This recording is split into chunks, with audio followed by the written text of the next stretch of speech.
말씀은 계속해서 여호수아 말씀입니다. 여호수아 20장 1절로 9절 말씀까지 오늘 우리에게 주시는 살아계신 하나님의 말씀 우리 한 절씩 교독해서 읽으시겠습니다. 여호수아 20장 1절로 9절 말씀입니다. 우리 다 찾으신 줄 알고 제가 먼저 읽도록 하겠습니다. 제가 먼저 읽겠습니다. 여호와께서 여호수아에게 일러 가라사대 이스라엘 자손에게 보아하여라. 내가 모세로 너희에게 말한 도피성을 측정하여 부지중 오살한 자를 그리로 도망하게 하라. 이는 너희 중 피해 보수자를 피할 곳이니라.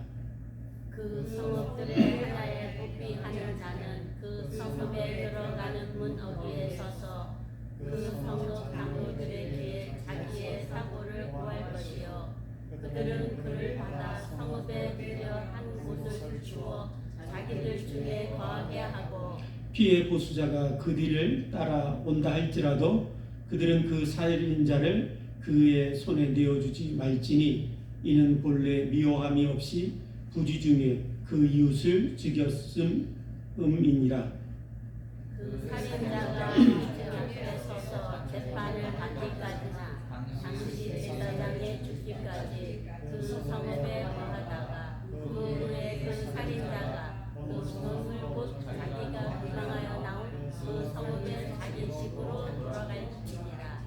우리가 납달리의 산지 갈릴리 게데스와 에브라임의 산지 세겜과 유다 산지 기럇 아르바 곧 헤브론을 구별하였고 또 여리고 도는 요단 저편 지파의 지파 중에서 한지파의 세대와 갓 지파 중에서 이르아라못과 레세 지파 중에서 바산 분란을 택하였으니 함께 읽겠습니다. 이는 곧 이스라엘 모든 자손과 그들 중에 우거하는 객을 위하여 선정한 성읍들로서 누구든지 부지중 살인한 자로 그리로 도망하여 피해 보수자의 손에 죽지 않게 하기 위함이며 그는 회중 앞에 설 때까지 거기 있을 것이니라. 아멘. 아멘. 이스라엘 백성들이 가나안 땅에 들어오고 이제 가나안 땅을 정복하고 각 지파별로 모든 땅들을 다 분배했습니다. 그 모든 이야기가 여호수아 19장까지의 말씀입니다. 이제 모든 지파들이 가나안 땅, 자신들의 땅을 분배받은 그 땅에서 이스라엘 백성들이 지파별로 또 살게 되었는데 그때 이제 중요한 것은 이제 땅을 분배받았으니 그 분배받은 땅 바로 하나님이 참으로 약속으로 주셨고 하나님이 축복의 땅으로 주셨고 또 하나님의 백성들에게 주신 그 땅에서 하나님의 백성들로서 어떻게 살아가야 하는가 그것이 중요했습니다. 그래서 하나님께서 이제 이스라엘 백성들에게 하나님이 약속하신 젖과 꿀이 흐르는 땅에서 너희들이 어떻게 살아야 하는지 그렇게 이제 교훈을 주시는 말씀이 오늘 20절부터 시작되는 말씀입니다. 하나님께서 이제 이 백성들에게 제일 먼저 그들이 하나님이 주신 약속의 땅에서 어떻게 살아야 하는지를 말씀하시는 첫 번째 말씀은 무엇이냐면 너희들이 각 지역에 도피성을 세워라 라는 말씀이십니다. 도피성을 지으라 하나님이 말씀하셔서 이스라엘 백성들이 그 가나안 땅에 6개의 도피성을 세우게 됩니다. 요단강을 중심으로 동편에 3개의 성, 또 서쪽에 3개의 성, 6개의 성을 짓게 됩니다. 하나님께서 이렇게 도피성을 지으라 하셨는데 그 도피성이라는 게 무엇이냐면 사람이 함께 이스라엘 백성들이 가나안 땅에서 살다 보는 가운데 우연하게 사람을 죽이는 살인이 벌어지면 그 살인으로 인해서 또 그 살인자를 죽이려고 하는 보수자들이 생기게 될 때에 이 사람은 빨리 도피성으로 도망을 칩니다. 그래서 빨리 도피성으로 도망치고 그 도피성 앞에서 그 성읍의 장로들에게 자기에게 일어났던 일들을 다 설명합니다. 자치주지형이 어떻게 그 살인이 벌어졌는지 이야기할 때 그것은 의도치 않은 살인이었고 우연히 일어난 사고였고 자기가 의도한 일이 아니라 부지 중에 일어난 살인이었음을 그 장로들에게 다 설명을 합니다. 그 이야기를 듣고 장로들이 판단할 때 이거는 의도한 살인도 아니고 그 사람을 미워해서 꾸며낸 살인도 아니고 이거는 참으로 의도치 않게 우연히 부지 중에 일어난 사건이다 라고 판단이 되면 그 살인자를 성읍으로 받아들입니다. 그러고는 그 성읍 안에 그 사람이 살 수 있는 거처를 내어주고 혹시라도 이 살인자를 따라와서 누군가 그 살인자를 내어달라 내가 그 살인자를 죽이겠다라고 요청을 할지라도 그 살인자를 내어주지 않습니다. 그러고는 그 성읍 안에서 도피성 안에서 이 살인자가 살면서 그곳에서 거처하다가 그 성읍에 또한 거기에 거하는 도피처에 거하는 살인자들이 대제사장이 죽는 날에는 이제 자유를 얻습니다. 그러고는 그 자유를 따라서 자기가 살던 고향 자기의 집으로 돌아갈 수 있게 한 제도가 바로 이 도피성 제도입니다. 하나님께서 이스라엘 백성들에게 가나안 땅 하나님의 약속의 땅을 주시고 그 땅에서 살게 하실 때 그들이 어떻게 살아야 하는지 하나님의 마음으로 그들이 어떤 백성으로 하나님의 약속의 백성들로서 그 땅에서 어떤 원리와 방법과 마음과 태도를 가지고 살아야 하는지 첫 번째로 교훈한 말씀이 바로 이 도피성을 세우라라는 말씀입니다. 그래서 오늘 이 말씀을 통해서 우리는 하나님이 이스라엘 백성들에게 하나님이 약속하신 그 땅에서 어떻게 어떤 마음과 태도를 가지고 살아야 하는지를 가르쳐주고 있는 것을 우리가 배우게 됩니다. 그래서 오늘 저와 여러분들도 이 말씀을 읽으면서 참으로 이 말씀을 듣게 되는 이유가 무엇이냐면 우리도 죄인이었고 우리도 죽을 수밖에 없는 그런 사람들이었지만 예수 그리스도를 믿고 구원함을 얻고 우리가 생명을 얻었습니다. 그래서 이제 하나님의 자녀가 되었고 하나님의 백성이 되었습니다. 이제 우리에게 중요한 것은 이제야 구원받은 백성으로서 하나님의 놀라운 은혜로 하나님의 자녀된 자로서 이제 어떻게 살아가야 되는가 그것이 중요할 것입니다. 그래서 그 하나님의 마음을 알고 하나님이 내게 원하시는 원리와 방법을 따라 세상 방법 다 멀리하고 세상에서 살다 오던 그런 습관과 법들은 다 물리치고 우리는 이제 하나님의 백성으로서 하나님의 백성들이 어떻게 살아야 되는지 하나님이 교훈하신 대로 그렇게 사는 자들이 되었습니다. 뿐만 아니라 이제 그렇게 하나님의 백성들이 되어서 하나님이 원하시는 방법대로 사는 사람들로서 무엇보다도 이제 우리는 교회 안에 함께 모였습니다. 그 어떤 것보다 이제 하나님이 백성이 되어서 하나님의 방법대로 우리가 먼저 훈련받고 먼저 실천하고 먼저 살아 그 삶의 내용으로 하나님께 영광을 돌려야 되는 그런 제일 우선된 자리는 어디 있냐면 바로 우리가 모여있는 이 교회 안입니다. 그래서 오늘 이 도피성의 이 제도를 하나님이 가르쳐 주신 말씀을 우리가 함께 들으면서 우리가 어떻게 살아야 되는지 하나님의 놀라운 구원을 입은 백성으로서 우리가 어떻게 어떤 태도로 우리의 삶을 살아내야 되는지 특별히 교회 안에서 우리가 어떻게 훈련받고 어떤 자세로 먼저 삶을 살고 우리가 어떤 원리를 따라 행해야 되는지 우리가 함께 실천하는 우리 교회가 되길 원하고 우리가 되길 원하는 마음으로 오늘 저와 여러분들이 이 본문의 말씀을 함께 듣길 원합니다. 하나님께서 이 도피성을 지으라고 하시고 이 도피성을 통해서 하나님 우리에게 말씀하시는 가장 중요한 하나님의 목적이 있습니다. 그 목적은 무엇이냐면 여러분 이 도피성을 통해서 피의 보복을 멈추게 하시기 위하여, 보복하는 것을 멈추게 하시기 위하여, 원수 갚는 것을 멈추게 하시기 위하여 이 도피성을 하나님은 세우게 하셨습니다. 여러분, 요한계시록 2장 말씀에 보시면 거기에 에베소 교회가 나오는데, 그 에베소 교회를 향해서 부활하신 주님이 그들을 향하여 책망하십니다. 그러면서 말씀하시기를 너희들은 첫사랑을 잃어버렸다 말씀하시지요. 그리고 너희들이 첫사랑을 회복하지 아니하면 너희 교회 가운데 세운 촛대를 내가 옮기겠다 말씀하십니다. 이 에베소 교회는 왜 그 첫사랑을 잃어버렸을까요?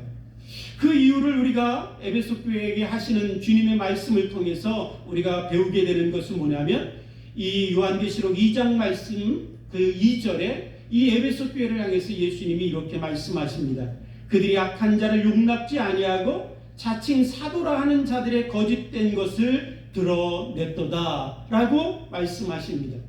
교회가 참으로 악한 자들을 용납하지 않고 거짓된 사도들의 거짓을 드러내어서 용납지 않고 그들과 싸워 이기고 그들을 교회에서 쫓아냈다라는 것입니다.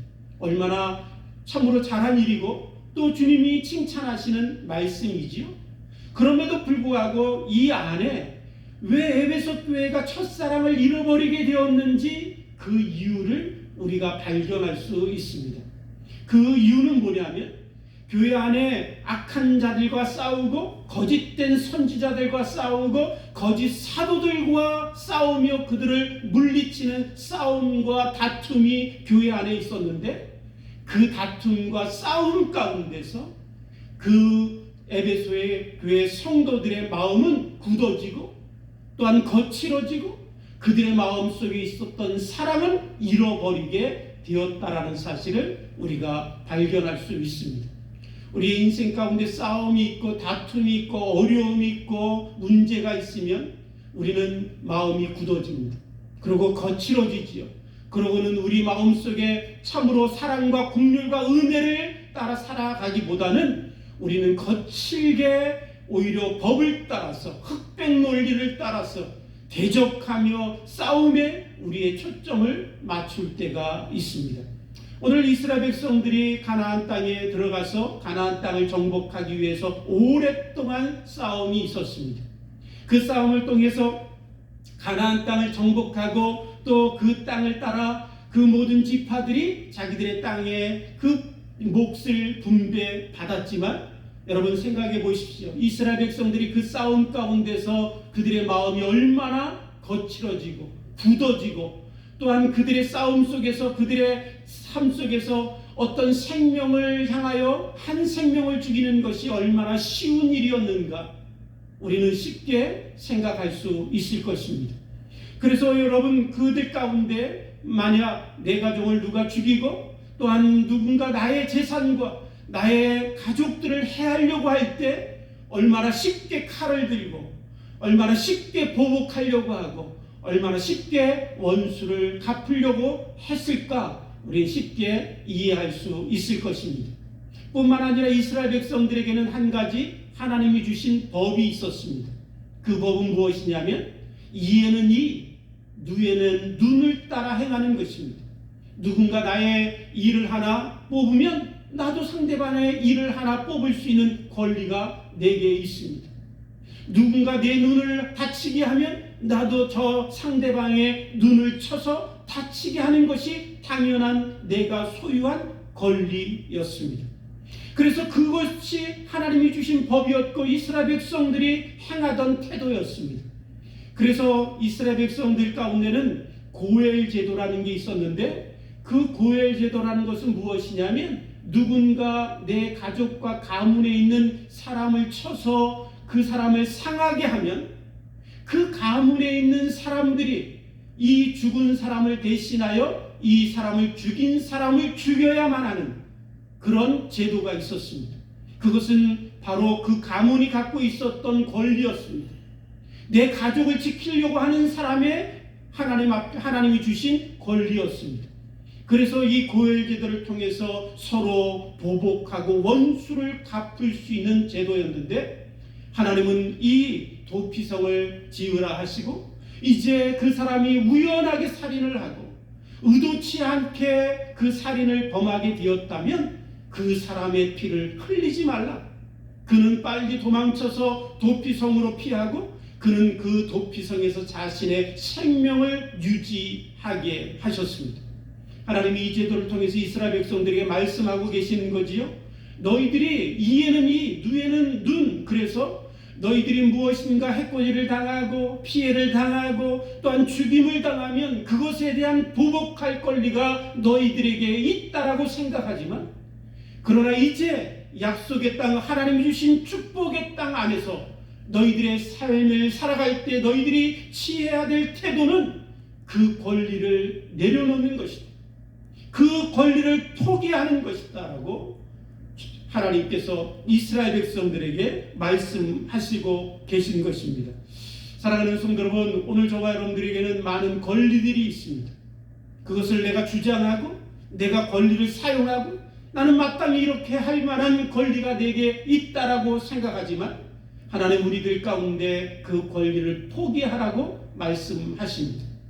하나님 우리에게 그렇게 말씀하실 수 있는 이유는 뭐냐면 우리들의 삶이 이스라엘 백성들이 가나안 땅에 들어가서 그 가나안 약속의 땅 젖과 꿀이 흐르는 그 축복의 땅에서 살 수 있는 그 삶의 출발이 어디 있냐면 하나님의 은혜에 있기 때문에 그렇습니다.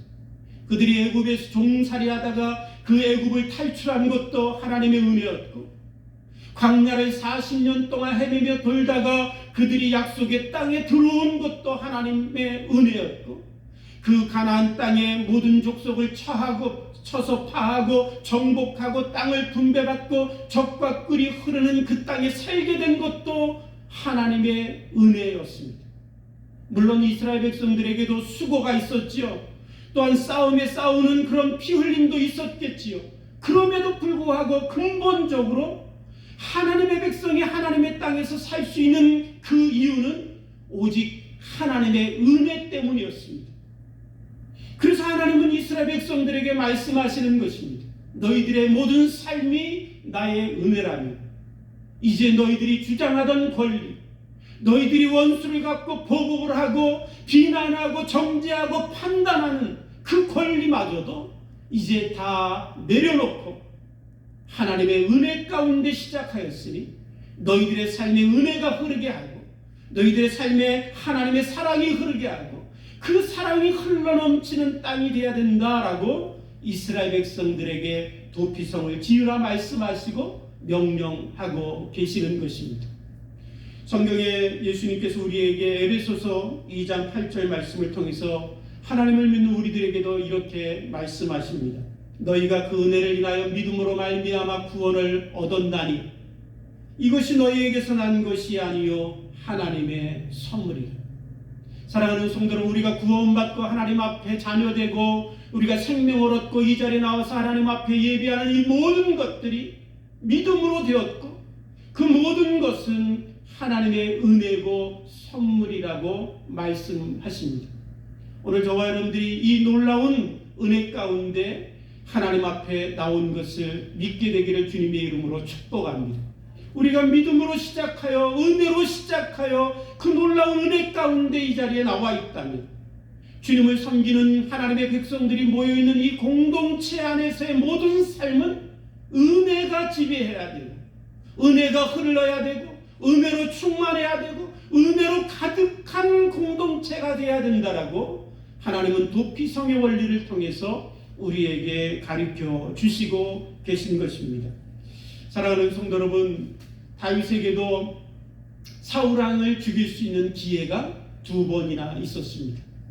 이 다윗에게 사울왕이 그를 죽이려고 달려들 때 그에게는 이 사울왕을 죽일 수 있는 2번의 기회가 있었지만 이 다윗은 사울왕을 죽이는 권리를 포기합니다. 그런데 성경을 보면 이 다윗이 사울을 죽일 수 있는 2번의 기회를 포기하면서 한 이야기가 있습니다. 그 이야기를 통해서 어떻게 그 다윗은 이 사울왕을 죽일 수 있는 그 기회를 포기하고 내려놓을 수 있었을까? 그것을 배울 수 있게 되는데 성경에 보면 다윗이 사울왕을 죽일 수 있는 그 기회를 잡았을 때 주위에 있는 사람들은 이야기합니다. 다윗이요, 저 사울왕이 당신을 그렇게 죽이려고 개쫓듯 수많은 병사를 가지고 당신을 잡아 죽이려고 달려드는데 이 기회에 저 왕을 죽여야 됩니다 라고 이야기하지만 다윗은 그들을 향해서 이렇게 이야기합니다. 하나님이 기름 부어 세운 종을 내가 죽일 수는 없다. 여러분, 이 다윗의 고백을 통해서 다윗이 사울을 죽이려고 하는 그 권리를 포기한 이유를 알게 됩니다. 그 이유는 뭐냐면 그 사울왕을 볼 때 인간의 눈, 자기의 눈으로 보는 것이 아니라 하나님이 사울왕을 어떻게 보시는지 그 하나님의 마음과 하나님의 관점과 하나님의 눈으로 그 사울왕을 바라본 것입니다. 하나님의 관점으로 그 사울왕을 바라볼 때 그는 원수가 아니었습니다. 그는 보복을 받아야 마땅히 죽어야 되는 그런 대적이 아니었습니다. 그는 하나님 앞에 기름 부음을 받은 종이었습니다. 오늘 교회 안에서 우리가 서로 만나고 사귀고 우리 안에 허물이 있고 아픔이 있고 상처가 있지만, 그러나 그 상처와 아픔과 그 모든 것들 가운데 상대방을 바라보는 우리들의 마음은 어때야 되냐면 하나님의 마음으로 상대방을 보는 것입니다. 하나님은 저를 어떻게 보실까? 하나님의 마음은 저 여인을 향하여, 저 남자를 향하여 어떤 마음으로 바라보고 계시는가? 여러분, 그 마음으로 상대방을 바라볼 때 우리도 다윗과 같이 그 사람은 내가 보복하고 원수를 갚아야 될 대상이 아니라 오히려 사랑하고 용서해야 될 대상임을 우리 마음속에 깨닫게 되는 것입니다. 그럼에도 불구하고 우리는 이렇게 얘기할 때가 있습니다. 그래도 옳고 그른 것이 있지요. 잘못된 것은 고쳐야 되지 않습니까? 라고 얘기합니다. 그리고 법이 있는데 법은 지켜야 되는 것이 아닙니까? 라고 얘기합니다. 맞습니다. 옳고 그름이 있고 또한 잘못된 것은 고쳐야 되고 법이 있으니 법대로 하는 것도 중요합니다. 그러나 사랑하는 성도 여러분, 우리가 법법하면 법으로 우리는 판단을 받을 수밖에 없습니다. 주님이 우리에게 뭐라고 말씀하시냐면 너희가 다른 사람을 비판하고 판단하면 너희의 그 비판과 판단을 따라 너희가 비판을 받고 판단을 받을 것이다 라고 말씀하십니다. 우리가 법을 얘기하고 법법을 얘기하면 우리는 하나님의 그 법 앞에 우리 자신도 세워야 되고 그 법을 따라 우리도 판단을 받게 돼 있다라는 것입니다. 그렇다면 우리의 하나님의 법은 어떤 것일까요? 성경의 말씀에 보시면 요한일서 3장 15절 말씀에 이렇게 말씀하시죠. 형제를 미워하는 자는 살인하는 자니. 형제를 미워만 해도 하나님의 법은 우리가 살인자입니다. 마태복음 5장 22절 말씀에 보면 예수님이 이렇게 말씀하십니다. 형제에게 노하는 자마다 심판을 받고 형제를 대하여 욕하는 자마다 교회의 공회에 잡혀가게 되고 미련한 놈이라 하는 자는 지옥불에 들어가게 되리라. 하나님의 법에서는 형제를 향하여 노하고 욕하고 미련한 놈이라고 하는 그것만으로도 심판을 받아 지옥에 던져져야 마땅하다라는 것이 하나님의 법입니다. 그렇다면 우리가 법법하는 우리들 가운데 그 법 앞에 우리들이 설 수 있는 자가 어디 있겠습니까? 그 법 앞에 나는 괜찮다고 할 사람이 어디 있겠습니까? 그럼에도 불구하고 우리가 자꾸만 판단하고 비판하고 정죄하는 이유는 뭐냐면 나는 저 사람과 다르다라는 거예요.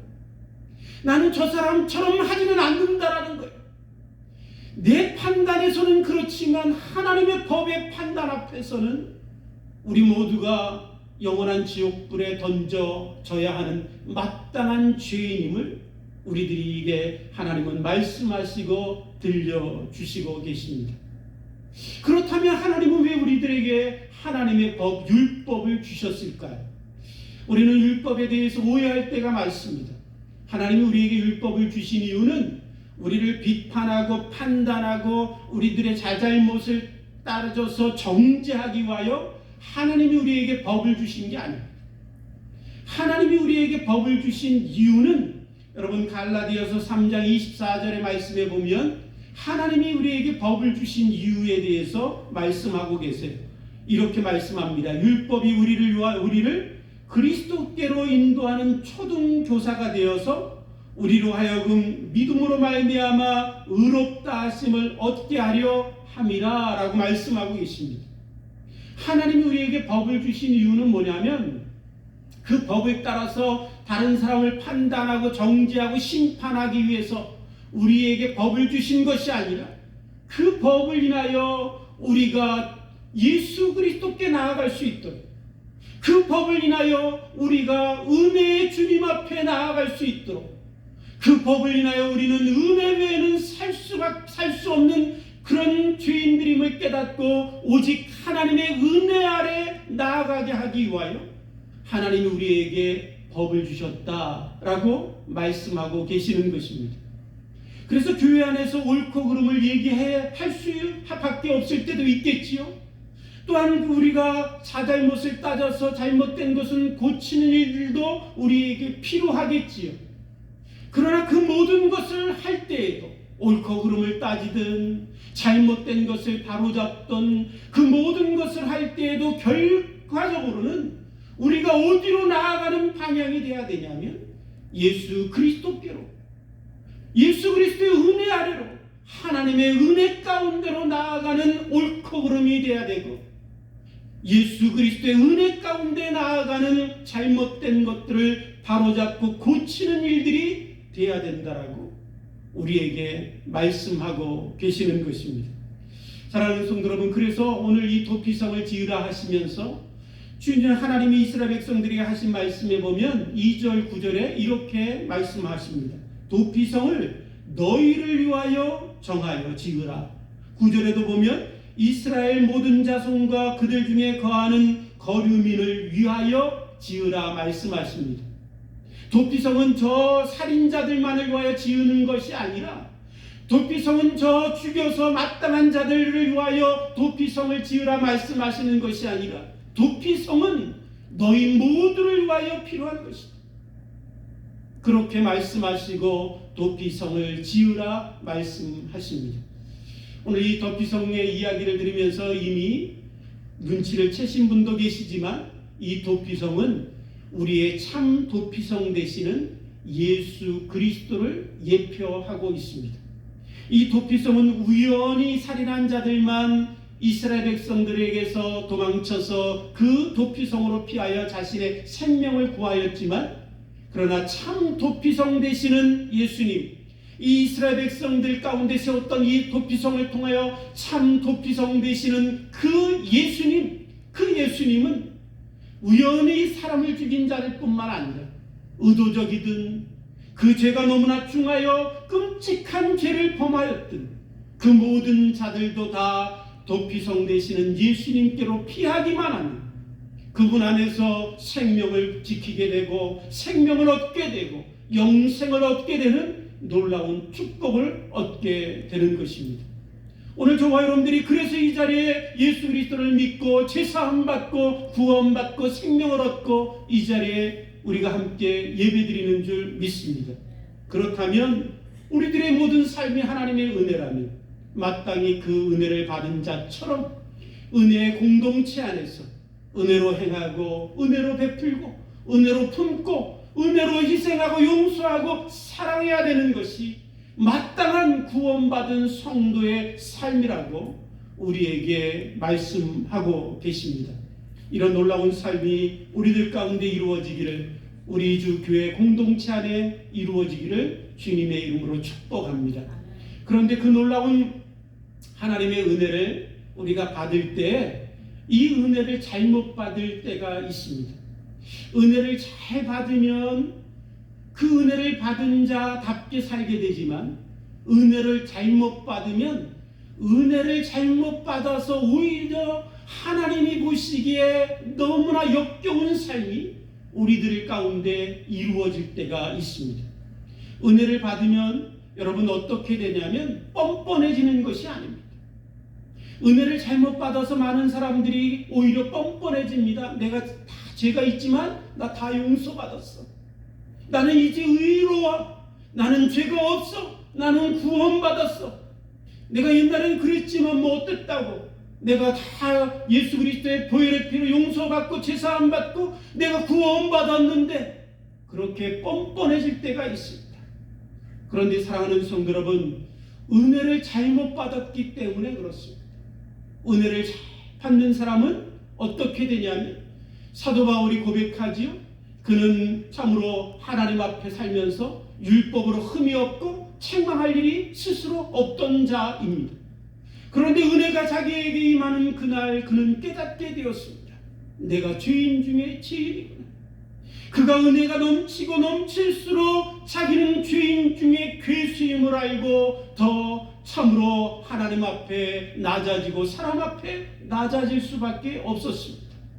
그게 바르게 우리가 은혜를 받는 성도에게 나타나는 태도입니다. 우리들 가운데도 그런 경험들이 있으실 것입니다. 제가 청년 시절에 수련회를 올라갔는데 그 수련회 저녁에 모닥불을 피워놓고 함께 기도하고 통성으로 기도하는 시간이 있었습니다. 기도하는 가운데 거기에 모인 청년들에게 놀라운 하나님의 은혜가 성령이 임하셨습니다. 그 성령이 임할 때 그 앉아있던 청년들이 서로 부둥켜 안고 자기의 죄를 고백하며 용서해달라고 회개하며 참으로 내가 너에게 참으로 아픈 말을 했지. 내가 너에게 의도치 않게 이렇게 해서 내 마음을 상하게 한 게 너무나 미안하다. 내가 그때는 그런 것이 아니었지만 너의 마음이 그것 때문에 눈물을 흘렸다면 나를 용서해다오. 그렇게 부둥켜 안고 고백하고 죄를 회개하고 통회하며 하나님 앞에 눈물로 밤을 질세운 적이 있습니다. 은혜라는 건 그런 것입니다. 은혜라는 것이 내게 임하면 하나님의 은혜가 내게 임해서 그 은혜를 인하여 내가 죄사함 받았으면 어쩌란 말이야. 나 다 그래 잘못했어. 그렇지만 다 용서받았어. 그렇게 뻔뻔해지는 것이 아니라 오히려 하나님께서 주신 그 은혜를 인하여 내가 조그만 것으로 인해서도 다른 상대방의 마음을 아프게 한 것이 기억나서 용서를 구하고 내가 잘못했던 어린 시절에 그 잘못 때문에 내 부모의 마음에 못을 박았던 그 아픔 때문에 하나님 앞에 회개할 뿐만 아니라 부모에게 회개하게 됩니다. 내 잘못으로 인하여 혹시나 누가 상처를 받을까, 아픔을 받을까, 실수할까, 잘못할까 자신들의 말과 행동을 조심하게 되는 것입니다. 오늘 도피성을 지으라 말씀하시고 그 도피성으로 살인자가 피하게 하셨습니다. 그 살인자를 피하여 그 살인자가 그곳에 거하며 그 생명을 지키게 하셨지요. 그런데 그 제도를 보시면 어떻게 말씀하시냐면 도피성에 피한 그 우연히 사람을 죽인 그 살인자가 그 도피성에 피하여 생명을 구하지만 그러나 그 사람은 그 도피성 안에만 거하고 머물러야만 했습니다. 그러고는 그는 집으로 가지 않고 그곳에서 살면서 대제사장이 죽는 날까지 그곳에 머물게 하셨습니다. 그 이유는 뭐냐면 우연히 일어난 일이니까 너가 죄가 없어. 사람이 살다 보면 사건들은 일어나는 것이지. 그래 너는 죽임을 당하지 않고 살 거야. 그런 의미가 아니라 비록 우연히 실수로 누군가를 죽였지만 그럼에도 불구하고 그곳에서 머물며 자신을 돌아보게 하시고 그곳에서 머물며 가정을 떠나서 자기의 가운데 있는 그 모든 실수로 인하여 아픔당하는 그 사람들의 아픔들을 돌아보게 하시고 근신하고 책임지게 하시고 눈물을 흘리게 하시고 거기에서 다시 참으로 회복의 시간들을 갖게 하신 것입니다. 그런 후에 오랜 세월이 지난 후에 대제사장이 죽으면 그때서야 가정으로 돌아가게 하신 것입니다. 사랑하는 성도 여러분, 저와 여러분들에게 하나님의 은혜가 임하였다면 그 은혜가 정말 내게 정말 바르게 그 하나님을 내가 받아들였다면 우리들의 말과 언어와 행동과 처신에 있어서 책임지려고 하고 참으로 실수로 누군가를 아프게 할까 조심하게 되고 자신들의 삶을 돌이켜서 근신하게 되고 자신들의 삶에서 내가 저지른 그 모든 것들이 있다면 그것이 아무리 적은한 우연의 그런 일들일지라도 오히려 용서를 구하고 오히려 참으로 회개하고 오히려 아파할 수 있는 그런 마음들을 갖게 되는 것입니다. 오늘 우리 주 교회 공동체가 그런 공동체가 되기를 주님의 이름으로 축복합니다. 살인자를 품고 안고 용서할 뿐만 아니라 내가 그런 자가 되지 않도록 나를 돌이켜보고 근신하는 주의 백성들이 되기를 주님의 이름으로 축복합니다. 필립 얀시라는 사람이 놀라운 하나님의 은혜라는 책을 썼지요.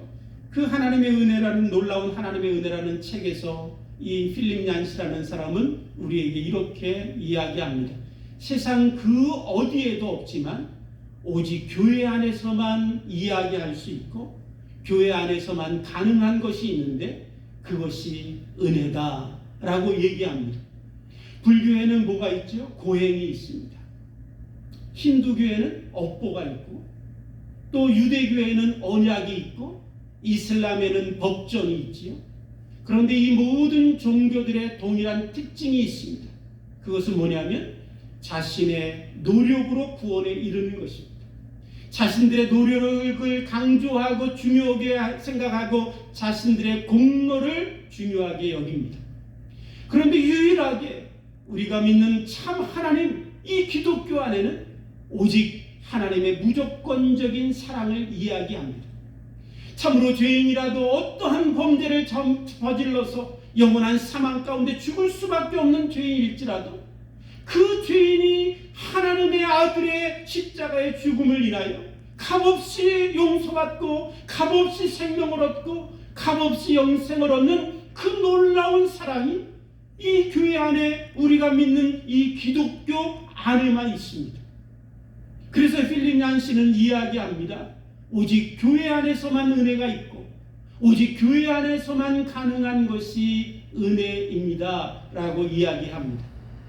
그런데 우리에게 이 이야기를 들려주면서 이 책 서두에서 이런 이야기, 실화를 이야기하고 들려주고 있습니다. 어떤 뉴욕 쪽에 사는 한 여인인데 창녀로 살았습니다.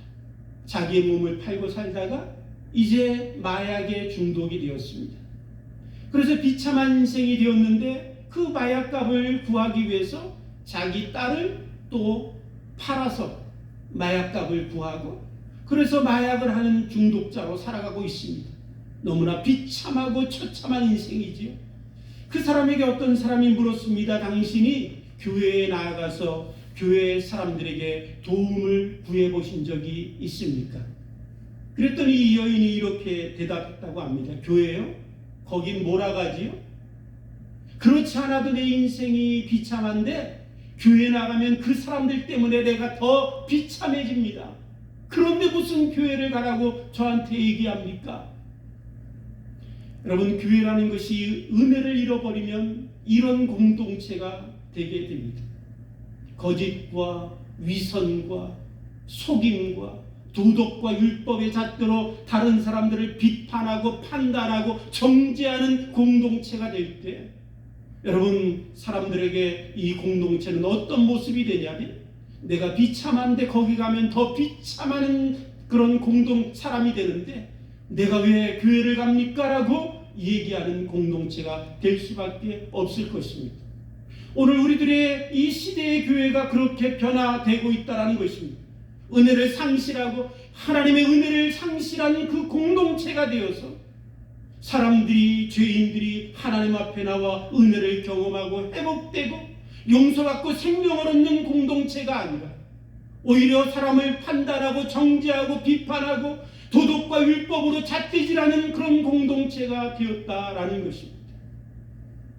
오늘 하나님 우리들에게 공동체를 향하여 이스라엘 백성들에게 도피성을 지으라 말씀하신 것은 이제 너희는 이에는 이 눈에는 눈 그렇게 복수하고 판단하고 비판하고 정죄하는 그런 삶이 아니라 이제 너희들의 삶이 온전히 은혜로 시작하였으니 은혜 받은 자로서 은혜로 행하고 은혜로 베풀고 은혜 아래 거하는 공동체가 되어야 된다.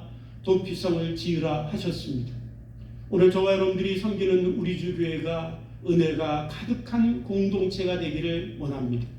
판단하고 정죄하고 비판하고 참으로 도덕과 율법의 잣대로 사람들을 잣대질하고 나눠지고 갈라지고 그렇게 은혜가 메말른 그런 우리들의 공동체가 아니라 하나님 앞에 서로 사랑하고 용서하고 품고 이해하고 그래서 하나님의 은혜가 넘쳐 흘러서 세상에 은혜 없는 이 땅 가운데 살아가는 사람들이 오직 교회에서만 경험할 수 있는 그 놀라운 하나님의 은혜를 맛볼 수 있는 우리 교회가 되게 되기를 원합니다.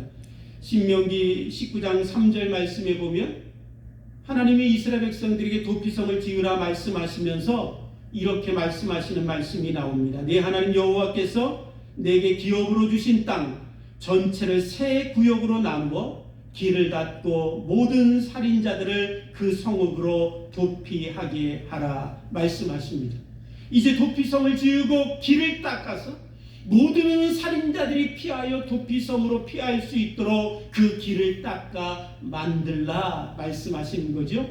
오늘 저와 여러분들이 섬기는 이 교회 우리들이 해야 될 일들은 무엇이냐면 도피성으로 피하여 살인자들이 도피성으로 갈 수 있도록 길을 닦으라 하신 그 명령을 따라서 세상의 모든 죄인들, 영원히 죽을 수밖에 없는 사람들, 비참한 인생 가운데 낙오하고 절망하고 비참한 인생 가운데 있는 저들이 하나님 아들 예수 그리스도 참 도피성 되시는 우리 주님 앞에 그들이 다 나올 수 있도록 우리들의 삶을 다하여 길을 닦고 우리들의 삶을 다하여 그들을 예수 그리스도께 인도하는 것이 주님을 믿고 은혜 받은 성도의 삶이라고 말씀하고 계십니다. 오늘 저와 여러분들이 그렇게 주님을 섬겨가는 축복이 저와 여러분들 가운데 있게 되기를 주님의 이름으로 축복합니다. 함께 기도하시겠습니다. 하나님 아버지 감사합니다. 참으로 주님 앞에 영원히 죽을 수밖에 없고 지옥불에 던져질 수밖에 없고 하나님 살다가 죽으면 하나님 우리들의 생명이 하나님 영원히 지옥에서 거할 수밖에 없는 죄인들이었는데 우리들을 사랑하시고 구원하여 주시고 예수 그리스도 아들의 피로 우리를 자녀 삼아 주신 것 감사합니다. 이 놀라운 은혜를 우리 가운데 주셨사오니 이 은혜를 받은 자로서 은혜를 받은 자답게 살게 하시고 우리 안에 메말라가는 이 은혜가 회복되게 해 주시고 삶의 어려움과 다툼과 싸움과 인생의 많은 거친 현장 속에서 하나님 우리들의 마음이 굳어져 가고 거칠어져 가고 사랑을 잃어버리고 은혜를 잃어버린 우리들의 마음에 하나님 주의 은혜가 넘치게 해 주옵소서. 그래서 우리들을 만나는 자들마다 하나님의 은혜를 경험하게 하시고 은혜가 무엇인가 맛보게 하시고 저들도 다 도피성 되시는 우리 주님 앞에 들어올 수 있도록 하나님 길을 닦는 자 되게 하시고 저들을 인도하는 우리 모두가 될 수 있도록 축복하여 주옵소서. 감사하며 예수님의 이름으로 기도